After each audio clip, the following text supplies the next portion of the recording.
Suryakanta versus Chandrakanta. Magical air oil.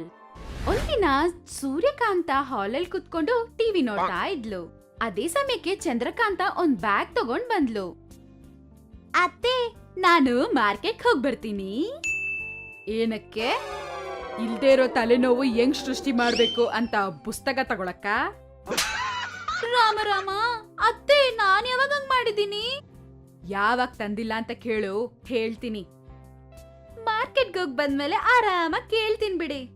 ಹಂಗಂತ ಅನ್ಕೋತಾ ಅಲ್ಲಿಂದ ಮಾರ್ಕೆಟ್ಗೆ ಹೊರಟ್ಲು. ಮಾರ್ಕೆಟ್ ಅಲ್ಲಿ ಒಬ್ಬ ಸನ್ಯಾಸಿ ಒಂದು ಚಿಕ್ಕ ಟೆಂಟ್ ಹಾಕೊಂಡು ಆ ಟೆಂಟ್ ಕೆಳಗಡೆ ಔಷಧಿ ಮಾರ್ತಿದ್ದ. ಬನ್ನಿ ಅಯ್ಯ ಬನ್ನಿ, ವೈದ್ಯರು ಸರಿ ಮಾಡಕ್ಕಾಗ್ದೇ ಇರೋ ಎಲ್ಲಾ ವ್ಯಾಧಿನೂ ನಾನ್ ಸರಿ ಮಾಡ್ತೀನಿ. ನಾನ್ ಕೊಡೋ ಔಷಧಿ ಬಳಸಿದ್ರೆ ಎಲ್ಲ ಮಠ ಮಾಯ. ಎಲ್ಲಾ ರಕವಾದ ಸಮಸ್ಯೆಗೂ ನನ್ನ ಹತ್ರ ಔಷಧಿ ಇದೆ, ಬನ್ನಿ ಅಯ್ಯ ಬನ್ನಿ. ಹಂಗಂತ ಅಂತ ಇದ್ದಾಗ ರಾಮು ಅಂತ ಒಬ್ಬ ಆ ಸನ್ಯಾಸಿ ಮುಂದೆ ಬಂದ್ ಕುತ್ಕೊಂಡು, ಅಯ್ಯ, ಕುರಿ ಜುಟ್ಟಿನ ತರ ಇದ್ದಿದ್ ನನ್ ಕೂದ್ಲು ಮದ್ವೆ ಆಗಿದ್ದ 6 ತಿಂಗಳಿಗೆ ಹಿಂಗ್ ಗ್ರೌಂಡ್ ತರ ಆಗಿದೆ ಅಯ್ಯ. ನೀವೇ ನನ್ ತಲೆ ಮೇಲೆ ಹೆಂಗಾದ್ರೂ ಮೊಳಕೆ ಬರೋ ತರ ಮಾಡ್ಬೇಕು. ಮೊಳಕೆ ಅಲ್ವೋ ಮೂರ್ಖ, ನಾನ್ ಕೊಡೋ ಔಷಧಿ ದಿನ ಮಲ್ಕೊಳ್ಳೋಕ್ ಮುಂಚೆ ಹಾಕೋ. ನಿಗ ಅಂತ ಇರೋ ನಿನ್ ತಲೆ ಮೇಲೆ ಮಹಾವೃಕ್ಷ ಬೆಳೆಯುತ್ತೆ, ಹೋಗು. ಹಂಗಂತ ಹೇಳಿ ಒಂದ್ ಔಷಧಿ ಡಬ್ಬಿ ಕೊಟ್ಟು ಕಳಿಸ್ತಾರೆ. ಅದಾದ್ಮೇಲೆ ಭೀಮಪ್ಪ ಅಂತ ಒಬ್ಬ ಬಂದ್ ಕುತ್ಕೋತಾನೆ. ಅವನು ನೋಡಿ, ಮಹಾಭಾರತದಲ್ಲಿ ಭೀಮನ್ ತರ ಇದೆಯಾ? ನಿನ್ ಸಮಸ್ಯೆ ಏನಪ್ಪ? ಅದೇ ಸ್ವಾಮಿ ನನ್ ಸಮಸ್ಯೆ.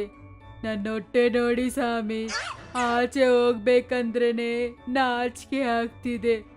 ನೋಡೋರೆಲ್ಲರೂ ನಿನಗ್ ಮುಂಚೆ ನಿನ್ ಹೊಟ್ಟೆನೆ ನಡೀತಿದೆ, ಜಾರಿ ಬಿದ್ರೆ ಹೊಡ್ದೋಗತ್ತೆ ಭದ್ರ ಅಂತಿದ್ದಾರೆ. ನೀವೇ ಹೊಟ್ಟೆ ಕಡಿಮೆ ಆಗೋ ಪರಿಹಾರ ಹೇಳ್ಬೇಕು. ನೀನೇನ್ ಭಯ ಪಡ್ಬೇಡ, ನಿನ್ ಹೊಟ್ಟೆ ಹೋಗೋ ಪರಿಹಾರ ನಾನ್ ಹೇಳ್ತೀನಿ. ಈ ಕಷಾಯ ದಿನ 3 ಹೊತ್ತು ಕುಡಿಬೇಕು. ಹಂಗಂತ ಆ ಕಷಾಯ ಕೊಡ್ತಾ ಇರೋವಾಗ ಸೀನು ಅಂತ ಒಬ್ಬ ಸನ್ಯಾಸಿ ಹತ್ರ ಓಡೋಡಿ ಬರ್ತಾನೆ. ಸ್ವಾಮಿ ಸ್ವಾಮಿ ಸ್ವಾಮಿ, ನೀವು ದೇವರು ಸ್ವಾಮಿ, ದೇವರು. ಹಂಗಂತ ಅಂತ ಇದ್ದಾಗ ಅಲ್ಲೇ ಕೂತಿದ್ದ ಭೀಮಪ್ಪ, ದೇವ್ರ, ಇವರು ಸನ್ಯಾಸಿ ಅಲ್ವಾ? ಸನ್ಯಾಸಿ ರೂಪದಲ್ಲಿರೋ ದೇವ್ರು.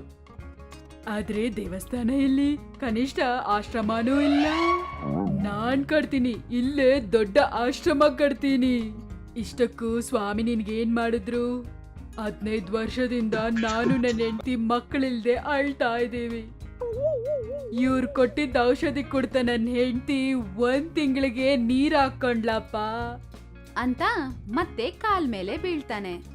ಅದನ್ನ ನೋಡಿದ ಭೀಮಯ್ಯ, ಔಷಧಿ ಕೊಡೋ ಸ್ವಾಮಿಗೆ ಜೈ, ಔಷಧಿ ಕೊಡೋ ಸ್ವಾಮಿಗೆ ಜೈ. ಎಲ್ಲರೂ ಜೈ ಜೈ ಅಂತ ಕಿರ್ಚ್ತಿದ್ರು. ಅದನ್ನ ನೋಡಿದ ಚಂದ್ರಕಾಂತ, ಔಷಧಿ ಕೊಟ್ಟು ವೈದ್ಯ ಮಾಡಿದ್ದಕ್ಕೆ ಅಷ್ಟೊಳ್ಳೆ ಹೆಸ್ರ? ಅದು ಅಲ್ದೆ ಆಶ್ರಮ ಕಟ್ತಾನಂತೆ ಏನೋ. ಹಂಗಂತ ಅನ್ಕೋತಾ ಅಲ್ಲಿಂದ ಮುಂದೆ ನಡೀತಾ ಹೋಗ್ತಾಳೆ. ಆ ಊರಲ್ಲಿರೋರು ಸನ್ಯಾಸಿ ಮಾಡಿದ ಒಳ್ಳೆತನಕ್ಕೆ ಕೃತಜ್ಞತೆ ತಿಳ್ಸಕ್ಕೋಸ್ಕರ ಚಂದ ಕಲೆಕ್ಟ್ ಮಾಡಿ ಆಶ್ರಮ ಕಟ್ತಾರೆ. ಆ ವಿಷಯ ತಿಳಿದ ಚಂದ್ರಕಾಂತಂ, ಏನೋ ಅನ್ಕೊಂಡೆ, ನಿಜವಾಗ್ಲೂನೇ ಆಶ್ರಮ ಕಟ್ಟಿದ್ದಾರೆ. ಫ್ರೀಯಾಗಿ ಪಬ್ಲಿಸಿಟಿನೂ ಇದೆ ಸನ್ಯಾಸಿಗೆ. ಎಷ್ಟು ಚೆನ್ನಾಗಿದೆ ಅವ್ರ ಲೈಫ್. ಹಂಗಂತ ಸ್ವಲ್ಪ ಹೊತ್ತು ಯೋಚನೆ ಮಾಡಿ, ಹಾ, ನಾನು ಈ ತರ ಔಷಧಿ ಕಷಾಯ ಮಾರಿದ್ರೆ ನನಗೂ ಒಳ್ಳೆ ದುಡ್ಡು ಬರುತ್ತಲ್ವಾ? ನನಗೂ ಭಕ್ತರು ಆಶ್ರಮ ಕಟ್ತಾರೆ, ಕಾಣಿಕೆ ಕೊಡ್ತಾರೆ. ಹಾ, ಆ ಕೆಲ್ಸ ಮಾಡ್ತೀನಿ. ಸಿಂಗಲ್ ನೈಟ್ ಅಲ್ಲಿ ಪಾಪ್ಯುಲರ್ ಆಗ್ತೀನಿ. ಆದ್ರೆ ಸನ್ಯಾಸಿ ಗೆಟಪ್ ಯಾರಿಗಾಗ್ಬೇಕು? ಹಂಗಂತ ಇನ್ನ ಸ್ವಲ್ಪ ಹೊತ್ತು ಯೋಚನೆ ಮಾಡಿ, ಹಾ, ಊರಲ್ಲಿ ನನ್ ಚಿಕ್ಕಮ್ಮ ಮಗ ಸುಮ್ನೆ ಇದನಲ್ವಾ, ಅವನ್ನ ಕರ್ಕೊಂಡ್ಬಂದು ಸನ್ಯಾಸಿ ವೇಷ ಹಾಕ್ಸಿ ಜನ ನಂಬಿಸಿ ಔಷಧಿ ಮಾರಿದ್ರೆ ಒಳ್ಳೆ ದುಡ್ಡು. ಹಂಗಂತ ಅನ್ಕೋತಾ ಚಂದ್ರಕಾಂತ ಅತ್ತೆಗ್ ಗೊತ್ತಿಲ್ದೆ ಊರಿಂದ ಅವ್ರ ತಮ್ಮನ ಕರ್ಕೊಂಡ್ಬಂದು ಸನ್ಯಾಸಿ ವೇಷ ಹಾಕ್ಸಿ ಅವನ್ನ ಒಂದ್ ಟೆಂಟ್ ಕೆಳಗಡೆ ವಿಧ ವಿಧವಾದ ಮೂಲಿಕೆ ಔಷಧಿಗಳನ್ನ ತಂದು ಅವನ್ನ ಅದ್ರ ಮುಂದೆ ಕೂರ್ಸಿರ್ತಾಳೆ. ಹಾ ಬರ್ಬೇಕು ವಿಧ ವಿಧವಾದ ಮೂಲಿಕೆಗಳು. ಹಾ ಬರ್ಬೇಕು ವಿಧ ವಿಧವಾದ ಮೂಲಿಕೆಗಳು. ಹಂಗಂತ ಅಂತ ಇದ್ರೆ ಚಂದ್ರಕಾಂತಂ, ಲೋ ಇದೇನಾದ್ರೂ ಬಸ್ ಅನ್ಕೊಂಡ್ಯಾ? ಸಿರಿಸಿಲ್ಲೆ ಸಿದ್ದಿಪೇಟೆ ಬರ್ಬೇಕು ಅಂತಿದ್ಯಾ? ಮತ್ತೆ ಕರಿಬೇಕಕ್ಕ. ನಾನು ಪೇಪರಲ್ಲಿ ಬರ್ದ್ ತಂದಿದ್ದೀನಿ, ಅದನ್ ಕೊಡ್ತೀನಿ, ನೋಡಿ ಹೋದ್. ಹಂಗಂತ ಒಂದ್ ಪೇಪರ್ ಕೊಟ್ಲು. ಅದನ್ ತಗೊಂಡು ಅದ್ರಲ್ಲಿ ಇದ್ದಂಗೆ ಹೋದ್ದ. ಅಲ್ಲಿರೋ ಸ್ವಲ್ಪ ಜನದಲ್ಲಿ ಮಹೇಶ್ ಅಂತ ಒಬ್ಬ, ಸ್ವಾಮಿ ನಿಮ್ಮತ್ರ ಬೆಳ್ಳಗಿರೋ ಕೂದ್ಲು ಕಪ್ಪಗಾಗಕ್ಕೆ ಔಷಧಿ ಇದೆಯಾ? ಯಾಕಿಲ್ಲ, ತಗೋ ಇದನ್ ಯೂಸ್ ಮಾಡೋ. ಬೆಳ್ಳಕ್ಕಿರೋ ನಿನ್ ಕೂದ್ಲು ಕಪ್ಪಗಾಗುತ್ತೆ. ಹಂಗಂತ ಹೇಳಿ ಒಂದ್ ಔಷಧಿ ಬಾಟಲ್ ಕೊಡ್ತಾನೆ. ಹಂಗೆ ಒಬ್ರಿಬ್ರಿಗೆ ಔಷಧಿ ಕೊಟ್ಟ. ಆದ್ರೆ ಆ ಔಷಧಿ ಕೆಲ್ಸ ಮಾಡಿಲ್ಲ. ಅದ್ರಿಂದ ಚಂದ್ರಕಾಂತ ಆಸೆ ಪಟ್ಟಿದ್ದು ಏನೂ ನಡೆದಿಲ್ಲ. ಒಂದಿನ ಚಂದ್ರಕಾಂತ, ಅನ್ಕೊಂಡಿದ್ದೇನೂ ಆಗ್ತಿಲ್ಲ, ಏನ್ ಮಾಡೋದು? ಹಾ, ನಮ್ಮತ್ತೆ ಮ್ಯಾಜಿಕ್ ಬಾಕ್ಸ್ ಇಂದ ಒಂದ್ ಆಯಿಲ್ ತಗೊಂಡ್ ಬಂದ್ ಎಲ್ಲ ಅದ್ರಲ್ಲಿ ಮಿಕ್ಸ್ ಮಾಡ್ತೀನಿ. ಹಂಗ್ ಮಾಡಿದ್ರೆ ಸಖತ್ತಾಗಿ ಕೆಲ್ಸ ಮಾಡುತ್ತೆ. ಹಾ, ಅವಾಗ ಹೆಂಗ್ ನನ್ ಪ್ಲಾನ್ ಸಕ್ಸಸ್ ಆಗಲ್ವೋ ನೋಡ್ತೀನಿ. ಹಂಗಂತ ಅನ್ಕೋತಾ ಸೂರ್ಯಕಾಂತ ಮಲ್ಗಿರೋ ಸಮಯಕ್ಕೆ ಮೆತ್ತಗೆ ಒಳಗಡೆ ಬಂದು ಅವಳ ಹಳೆಯ ಟ್ರಂಕ್ ಪೆಟ್ಟಿಗೆಯಿಂದ ಎಣ್ಣೆ ತಗೊಂಡು ಅವಳು ಮಿಕ್ಸ್ ಮಾಡಿಟ್ಟಿದ್ದ ಎಲ್ಲಾ ಮೂಲಿಕೆಗಳಲ್ಲಿ ಮಿಕ್ಸ್ ಮಾಡ್ತಾಳೆ.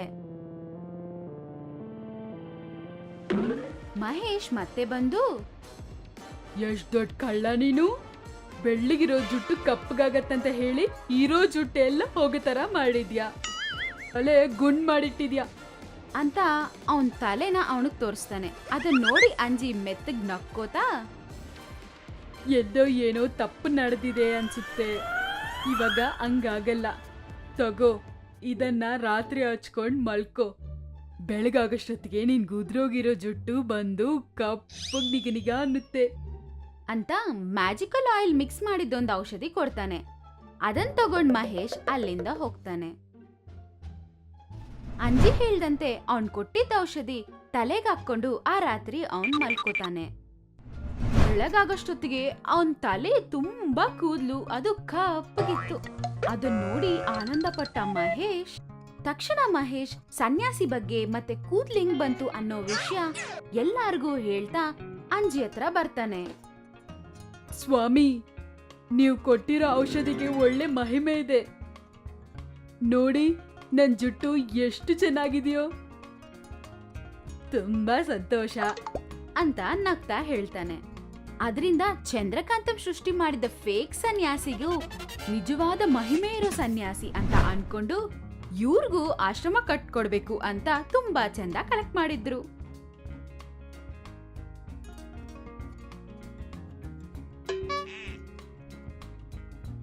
ಕಲೆಕ್ಟ್ ಮಾಡಿದ ದುಡ್ಡೆಲ್ಲ ತಂದು, ಸ್ವಾಮಿ ಈ ದುಡ್ಡೆಲ್ಲ ನಿಮ್ಮ ಹತ್ರನೇ ಇಟ್ಕೊಳ್ಳಿ, ಆಶ್ರಮ ಕೆಲ್ಸಕ್ಕೆ ಯೂಸ್ ಮಾಡೋಣ ಹಂಗಂತ ಹೇಳಿ ಒಂದ್ ದೊಡ್ಡ ಬ್ಯಾಗ್ ಕೊಟ್ಟು ಹೋಗ್ತಾನೆ. ಅವಳ ಪ್ಲಾನ್ ವರ್ಕೌಟ್ ಆಯ್ತಂತ ಚಂದ್ರಕಾಂತ ಫುಲ್ ಖುಷಿಯಲ್ಲಿದ್ಲು. ಬೆಳಗ್ಗೆ ಟೆಂಟ್ ಹತ್ರ ಬಂದ್ ನೋಡಿ ಶಾಕ್ ಆದ್ಲು. ಅಂಜಿ ದುಡ್ಡು ಕಾಣಿಕೆ ಎಲ್ಲಾ ತಗೊಂಡು ಅಲ್ಲಿಂದ ಜಂಪ್ ಆದ. ಅದನ್ನ ನೋಡಿ ಚಂದ್ರಕಾಂತ ಅಲ್ಲೇನೂ ಮಾತಾಡದೆ ಸಾಯಿಸಿದೇನಂತೆ ಮನೆಗ್ ಬಂದು ಅಳ್ತಾ ಇದ್ಲು. ನಾನೇನೋ ಅನ್ಕೊಂಡ್ರೆ ಬೇರೆ ಏನೋ ಆಯ್ತಲ್ಲ ದೇವ್ರೇ ಹಂಗಂತ ಅನ್ಕೋತಾ ಅಳ್ತಾ ಇದ್ಲು. ಈ ವಿಷಯ ಅತ್ತೆ ಸೂರ್ಯಕಾಂತಗೆ ಗೊತ್ತಾಗಿ ಚೆನ್ನಾಗ್ ಬೈತ್ ಬಿಡ್ತಾಳೆ.